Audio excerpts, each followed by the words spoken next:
Ragebreed Against Bullying and Ragebreed Mind, Body and Spirit presents Keeping It Real, Self-Defense Podcast. And here we are, we're live on the very first episode, the premiere episode of Keeping It Real. I'm excited to be here with you, and we are going to talk all things martial arts. We're going to talk all things Kempo. We're going to talk all things history. We're going to talk anything we want to, really. Fantastic. I can't wait. Well, before we get started, introduce myself real quick. My name is Raven Cain. I'm the lead singer for the band Six String Revolver, and I'm a lifelong martial artist and the owner of Cain Family Martial Arts. And this is... Hello, I'm Mark Tracy. If you don't know who Mark Tracy is, you got to educate yourself, because Mark Tracy is a living legend amongst martial artists. I'm a 10th degree black belt, and my dad is a Grandmaster Al Tracy, and he and my uncles, Will and Jim, they franchised the karate schools across the United States and Canada. So I'm carrying on the flame. They've been called home, and so here we are, rocking it, as they would say, rocking in the free world. In the free world, yeah, I like that. Well, I figured might start with the very first episode talking about the history of Kempo a little bit. Fantastic. I mean, that's a subject that is close and dear to your heart, and your family had a lot to do with it, the bringing of Kempo. Can we just start at the beginning? In the beginning, yes. And don't worry, we won't bring out the Chinese civilization book that's like bigger than the Bible. But the easier way is Kempo has its origins in China. And so it's a Chinese martial art, and then it goes through Japan for several centuries, and then it gets to Hawaii. And that's where Grandmaster James Matosi is born. And what's interesting about that is his dad was an illiterate farmer. And when you do your family history, if you really want to be sure, you go through the mother's line. Okay, you always know who the mom is. I had a student who said, he's in New York. He said his mom or grandma used to said, "Daddy, maybe." Okay, so you now with the DNA testing, it's a bit more exacting. But what we found is, it took a while for Dad to get this. We found out the mom's maiden name, and that's Yoshida, and that's a huge name in Japan. It would be like Bush, Kennedy, really big. So we found that goes through the Yoshida family, and James Matosi goes to Japan to study with family, from what I understand, primarily his grandfather, and he had two sisters that also went. So if I nerd out with Star Wars, you have Luke and Leia. Well, Matosi had two Leias. Oh. And from my understanding, my Uncle Will got to know one of the sisters, and they were particularly proficient with the nerve strikes. Mm. Well, so you have James Matosi in Hawaii, and he's learning, and then his sisters, and then he ends up back in Hawaii. And then it's neat, you can see the famous people that came under Matosi there in Hawaii, in particular Sijo Emperado, and then you have William Chow. Mm. Well, what happens is Ed Parker, who actually was in Hawaii, and what he did was he did judo too, and he certainly had access to the wonderful Filipino martial artists. So a lot was going on in Hawaii.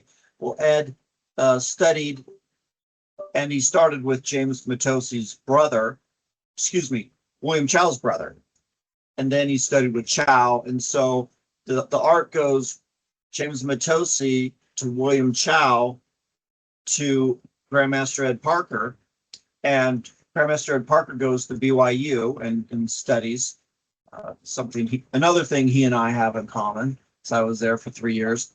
But the main thing is he opens his school in Pasadena, California. Mm. And then he has that school. And what happens is my uncles, Will and Jim, they actually start. And Dad's in the Air Force. So he's finishing up his active duty. And so he goes to, Dad was an electronics specialist in the Air Force. They really wanted him to stay. And when he's in the Air Force, he said he did any bit of training he could. And what's exciting is I had an old vintage Fender tube amp that I found out was old as me. And I just plugged in and I liked the sound. He would go crazy trying to explain to me what was going on inside the amp. It's like, he was into it. So what happens is, they wanted the Air Force said, we'll give you, you can go to Spain. We're going to basically send you to the nicest place in the world. He had done his service. So he goes to Pasadena and he's studying at Pasadena City College. And they're studying with Grandmaster Ed Parker. And the Tracy brothers are actually running the studio. So that's the gist. And then with Grandmaster Ed Parker, there were 3 things to really connect with Grandmaster Ed Parker. Were you an Islander? Okay. They weren't. They were born in California. Were they Mormon? They weren't. Were they martial artists? So they had 2 of the 3. And especially back then, the Mormon community was a smaller, tight-knit, very, very tight-knit community. So Chow, so it goes James Matosi, William Chow, Ed Parker, then to the Tracy brothers. And then my dad and Uncle Jim, they decide that Dad loved Pasadena City College. He raves about Pasadena City College. And then for us rockers, Eddie Van Halen went there. So Yeah. It's got to be a good place for him. And but they decide they want to go to San Francisco State, because San Francisco State had a fast track to go to Hastings Law School. Mm. So they opened a studio on Ocean Avenue. Now, for those detailers out there, they had moved on Ocean Avenue, but Ocean Avenue is not a really big wide street. It's more residential. That building now is a restaurant. Hmm. And so I've been by it. So they opened this school, and they're with it. They're still with Grandmaster Ed Parker, and they open, and they're actually living in the studio. They're living in the back. So Dad and Jim are there, and Uncle Will's timeline's a little different with his military service and his church mission. So Will's cool, like Uncle Will. Love Will, actually. So they open the school, and in the brochure, there's an old brochure. You can see there's more of Ed Parker than the Tracys. But what it's like is people will ask, is that the split? Oh no, I would ask you this. I'll look right at the camera. When your daughter or son leaves the nest and goes off to college, is that a breakup? No, that's a celebration, isn't it?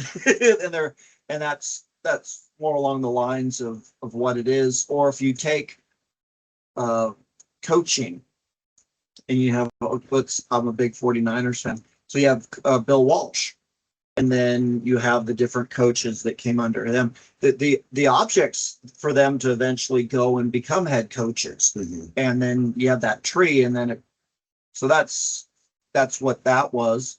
And then they decided to give the names to the techniques.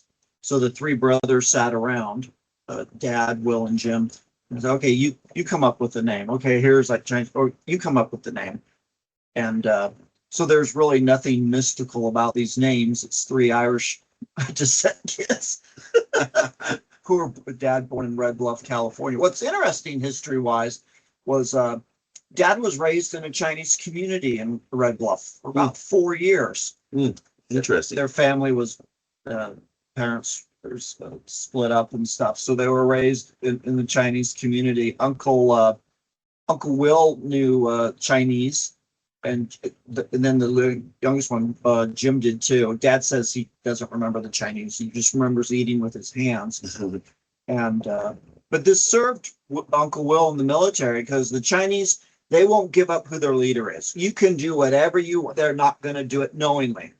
But he had those big, thick black glasses, and if you have him sweeping, then he'd be able to listen to them and go, okay, the one sitting over there is the leader. And so Will was able to use that. But so Dad and Will and Jim, they understand the Chinese community. So when they're in San Francisco, they get it. They know how the Chinese, the culture, the rules, the etiquette. And so that's them in San Francisco. You probably do you want to hear about the famous? You do. There's a book by Richard H. Dillon called The Hatchet Men. And in San Francisco, they have benevolent societies. People in Perkin would probably go, oh, well, isn't that nice? A benevolent society. No, they're tongs, they're gangs. And they could be really brutal with each other. And so Dad got to meet one of the leaders. Forgot the gentleman's name, but people were in line when they were with him. And he said when he walked in, he saw people were uneasy that he walked in, being white. But what happens was this old enforcer, would we call him? He had no problem with white people. He had adopted a white kid, so it was all good. But the thing is, the Chinese treated my dad really, really well. And I remember my mom, who did martial arts, she was the only woman in the studio. Can you imagine that? She knew something was up. Here she lived in outside of San Francisco, right next to Daly City. Then those from Daly City are really fond of Daly City. John Madd, I'm name dropping. He's from Daly City. He went to the same high school as my mom, different years. But Mom knew something was up. There was a war going on, all kinds of drugs, all kinds of new people moving into the Bay Area. And serial killers aren't new. They were around back then, too. And it's like, ooh, no, we won't go into great depth on the Zodiac killer, But she knew, so she went and she was the only woman in the studio, a man named Michael Chong, who was one of the students there. He's actually in To Live and Die in LA. Man, Michael Chong's cool. And maybe the most handsome man you'd ever see he's unbiased because I love Michael Chong. But he wrote that my mom was the only woman in the studio and she'd come in on Saturdays for private lessons with my dad. So I have Mom and Dad do the martial arts. So that's your quick history. No one gets hurt with that. That's fascinating. And now you're taking this tradition that you've been passed down and you're spreading it to the masses. You have several schools still teaching Tracy's Kempo and including Cain Family Martial Arts here in Hurricane, Utah. And we take that information that was been passed down the line from James Matosi to William Child to Ed Parker to the Tracy brothers and now to all the other schools that are disseminating the information. And we help people not only improve their lives through this martial art, but we also help empower them with being able to set boundaries, being able to summons up their confidence, being able to apply discipline in their lives, because martial arts does certainly teach discipline and how to be consistent with your training. I've always thought the belts, now there's a fascinating story that you tell about the colors of the belts, but I always feel like the belts in martial arts is a lesson in how to set a goal, how to stay consistent with a goal, how to achieve the goal, then how to set a new goal. And isn't that an amazing lesson to have as a young person? If you just learn how to set a goal, stay consistent with a goal, and then achieve it, and then set more goals, and you can apply that outside of the martial arts to your daily life, what an amazing lesson. And that's just one of the many, many, many, many that this martial art teaches. So important. People, and especially the youth, they need structure. And they may kick and scream, but they need to know the boundaries. They need to know the rules. They need to know. But then, I think it was in 1961, where my dad and uncles, it used to be white, brown belt, white belt, brown belt, black belt. Yes, detailers will say, I think there was 2 levels in white, but don't get hung up on that. White, brown, black. Then they put in the colored belts. And Dad realized that at Parker's school, there was a turnover of people starting, and people need to see their progression. Think about it. The military is very good on that. Okay? Yes. Boom, you know where you are, and so they put in the colored belts. And the fun story about the orange belt was Dad wasn't super fond right off early with the yellow or orange. He liked the purple, blue, green better. Then he gets a call from a supplier saying, "We have lots of orange belts." And Dad's, "What's up?"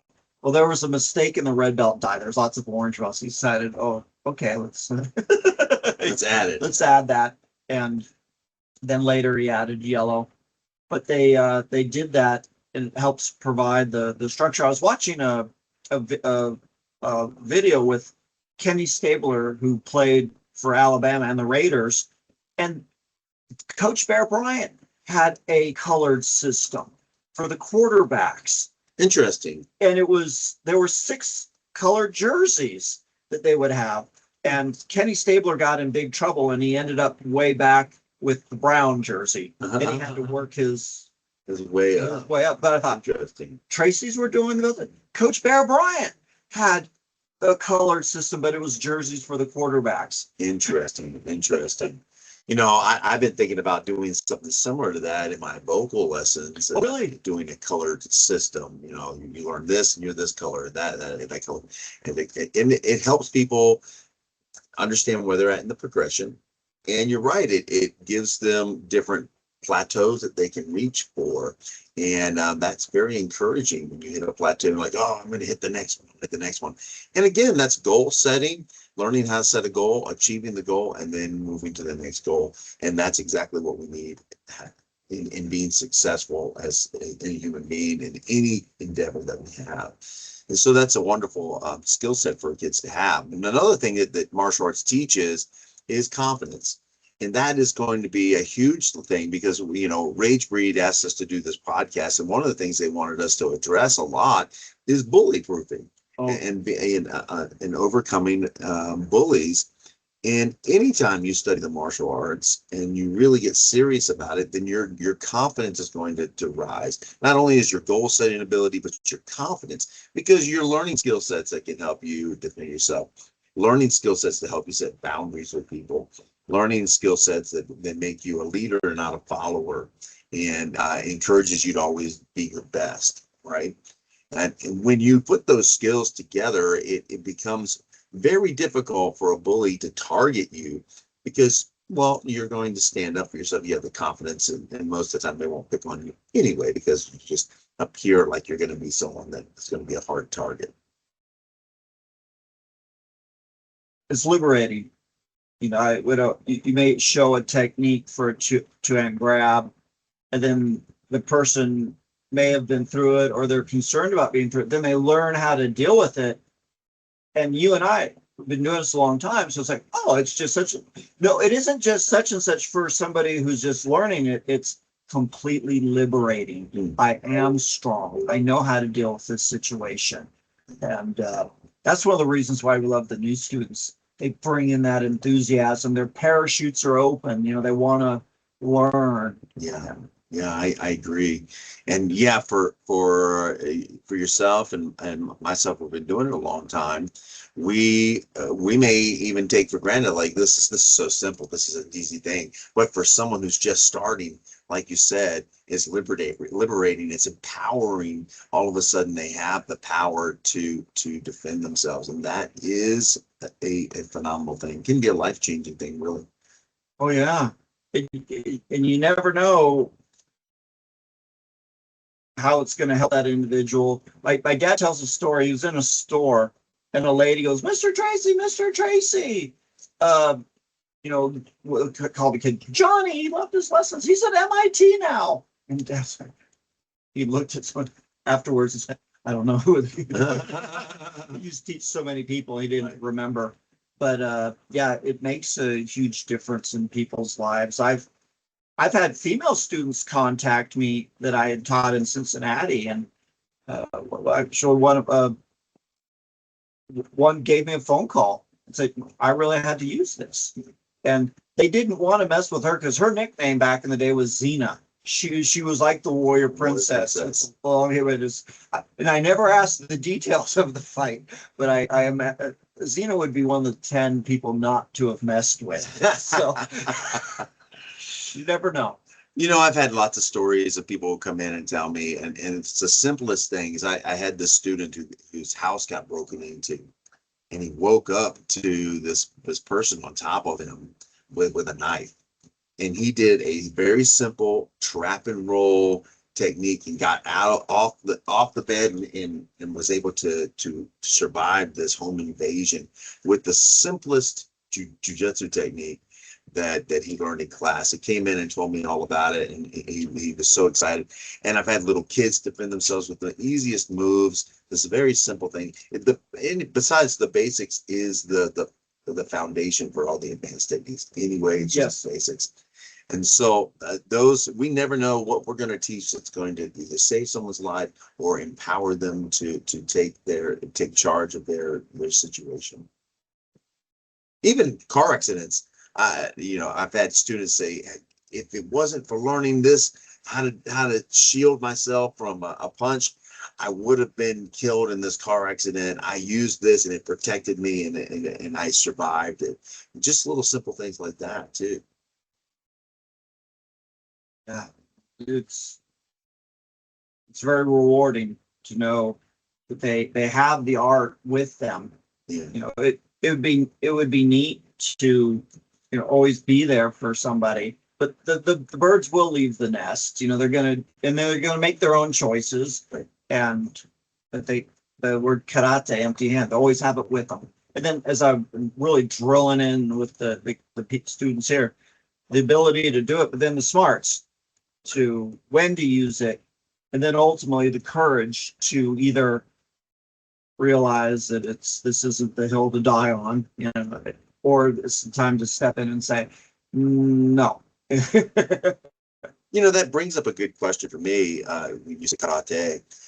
That's a Japanese word, or, you know, it started in Okinawa, you know, but Japanese word karate. But is Kempo a Japanese art, or is it a Chinese art? Would it really be better to say Kempo, Xuanfa, or Fu, or is it a mixture of those things? The answer is yes. And when I wear, I remember when I was in college, I had a shirt that had a Kempo on it. The you know the lettering, not the English, but there was a Chinese gentleman came up to me. I still remember I was walking down a hill and he goes, "Oh, Chongfa!" Right. I think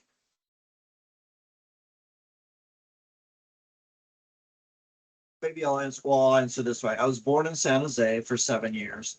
And then from age 7 to 14, I was in the Seattle area in Bellevue. And then back to the Bay Area. So the question is, where am I from? West Coast, the both. Yeah. I'm a California, but then 7 to 14 those are formative years in Seattle, right. And then back to the Bay Area. So to me, it's both. I think that the word karate, more people know and I can identify with that. Yeah. So it's the answer is I'm happy with both. It could be both. It could be both. Basically. Yeah, you could say Chuang Fa, the Kenpo, you could say the karate, but it's because they spend so much time um, in both places. Yeah. Right, and fascinating. Well, I mean that being said, in the original James Matosi Kempo, he actually called it Kempo Jujutsu, and so that would imply that there is a Japanese element to it because Jujutsu is a Japanese art, and so but it could easily have been Kempo China, Okay. right? Because China is just simply the grappling arts in Kung Fu. So it's an interesting blended, which makes me think that the Kaju Kimbo, which it also developed into, right? That is a mixed art. So maybe the Kimbo Karate or Kimbo Jujutsu is just that. It's one of the very first mixed martial arts that came to America. That's a great insight because Kempo has a much longer history than some of the other stuff that people see or do. It's relatively new. Mm. Then what's interesting is Grandmaster James Matosi was the 21st great Grandmaster, and Chow would be 22nd, Parker 23rd, Dad 24th. So you go 21st. Well, it goes back a long, long ways, and believe me, if a good Kempoist saw something they liked, they're gonna use it. Yeah, kind of like a good song. It's like, yeah, I think I'll I'll use that. right. So yeah, it's been around a long time, but they very much would bring in what the best of what they experienced over centuries. Yeah. And that's a good way for modern people to think about it. That if you're looking for mixed martial art, then Kempo is one of the first that came to the United States. But probably the first that came to the United States. I mean, I don't know if Kachikimbo was in Hawaii, of course, but Kempo itself, applying not only the Kung Fu but the Jujutsu and the Karate, it's a mixed martial art, without a doubt. And along those lines, to amen that, they had the early Kempo people had done judo. Dad was introduced to judo in the Air Force. Ed Parker was a black belt in judo. I don't know how high he got. Dad said the best person he ever saw move on the ground was Ed. He said he was like a fish. He was like a fish on the water. So they had the judo when they did it, and they bring in the good stuff. So yeah, and then you have the Chinese who had their family art and they would bring the kung fu. Can I tell you a story? Can I tell you a quick thing about Dad and the Chinese? Sure. You'll love this. I said, Dad, what was it like being a white guy teaching a Chinese art in San Francisco in the 60s? I'm thinking there's something deep here. And he wasn't very worked up at all. He said the Chinese were teaching non-Chinese long before Bruce Lee. He said they just didn't give it out the family handsets. And then what happened at the school in San Francisco, there was a Chinese guy who did lessons. And once he got to blue belt, then he gave the approval. And then he was introducing Dad and Jim to the Chinese community. Interesting.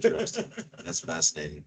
Yeah, so there's a lot of Chinese and Japanese history inside there.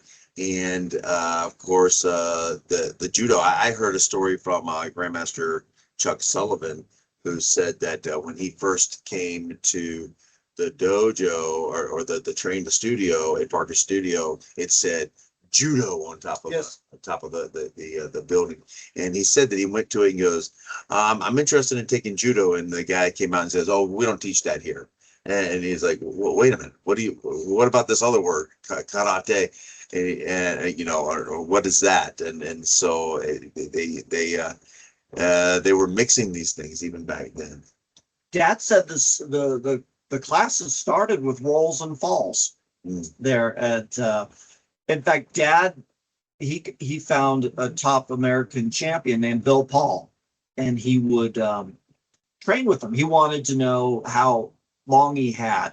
Yeah. Now, we typically say if there's more than one person, that you're at the disadvantage, except for Bill Paul. And Dad said Bill was bouncing outside a club, and I guess he was dealing with four guys and tossing them around. And Dad was wondering, do I jump in and help out? And Bill let him know, no, there's only four. It's just four. There's no four big deal. So, yes, the rule applies, I guess, unless you're Bill Paul. That's funny. You know, that leads me to another thought. You know, where we were talking about of course, now that it's time to bring up a thought, it's like just like poof right outside of my head. What is with the Kempo, with the Jiu-Jitsu? I noticed that we're starting to bring that back, Kempo Jiu-Jitsu. And I think that's a fantastic thing, because people know what Jiu-Jitsu is, or Jiu-Jitsu is, especially nowadays. Martial arts tends to go through phases. You know, back in the 70s, maybe it was Kung Fu, and back in the 80s it was Karate, and then the Ninja took off, and then the Muay Thai took off, and then the Aikido, as Steven Seagal, took off, and then the Brazilian Jiu-Jitsu or Jiu-Jitsu took off with the Gracies. And now, of course, mixed martial arts. So we go through these phases. And so when people are looking for schools, I notice when they come into our school here, they come in and say, is this jiu-jitsu? I'm going to jiu-jitsu class, as opposed to before they were saying we're going to karate class. Now they're saying we're going to jiu-jitsu class. And so bringing that Kempo jiu-jitsu back into the fold kind of gives us an opportunity to allow people to know sort of what we're doing in here. It's absolutely. I was thinking, okay, we went through the different phases. Then you had the kickboxing. Yes. And you had, well, then what helped out a whole lot was the Karate Kid. Yes. And now people were starting to understand, well, why are people wearing these pajamas, right? That's what my dad would say. So we do have the joint locking. Now, the fun story is Dad had seen a bunch of the joint locking. I think it was he and Uncle Jim. They went to Ed. Hey, Ed, what about this? And then he said, Ed proceeded to show us for an hour the different locks, and said, why don't we do this? And Ed said, too dangerous. What, for the students? No, the instructors. I mean, and so Ed really knew to pace it out. Yeah. And as you're doing the locking, I compare it to a baseball pitcher, that he has so many pitches in a day. They have the pitch count, and then they say, it's a long season, kid. Yeah. Okay, you pitched it. You know, no one scored a run. There's only one hit. It's seventh inning. Now we're going to bring in a fresh left-hander. We should be like that. You got to listen to your body, and you have so many things. Now, when we were 20, and for all you 20-year-olds out there, you're young, you're bulletproof. Yep. Everyone tells you you're awesome. You look in the mirror and you know you're good looking, and you can eat whatever you want whenever you want. Well, as Dave Lee Roth said, you can get to a point you can look in the rear view mirror, and no, you will get older. Yes. No, you're gonna clean up the diet. No, you're gonna, remember the days we could go out dancing until 3 a.m. and we were like up and ready to go at 7. Yes. Not so much anymore. No. I do a concert, and then like the next day I'm like, oh man. That now that I remember, I'm remembering the last little thing I want to talk about, and that is we in Tracy's, you have the Kempo for and a goal setting and all of the stuff that we've been talking about. But another element that you brought to it, and what I believe probably maybe even led to the naming of the techniques, is Tai Chi. Oh, Tai Chi is huge. And I think the best video or DVD to use or to follow is Terry Dunn. Dad raves about him. I do too. That's my reference point. Terry is the man. He is, and then some. And he's just brilliant and a great instructor. So Terry, Tracy's love you. We have, and we teach the Yang short form. It's spelled Yang, and like Dad would say, Tang is a drink, Tong is a dynasty. They're spelled the same way.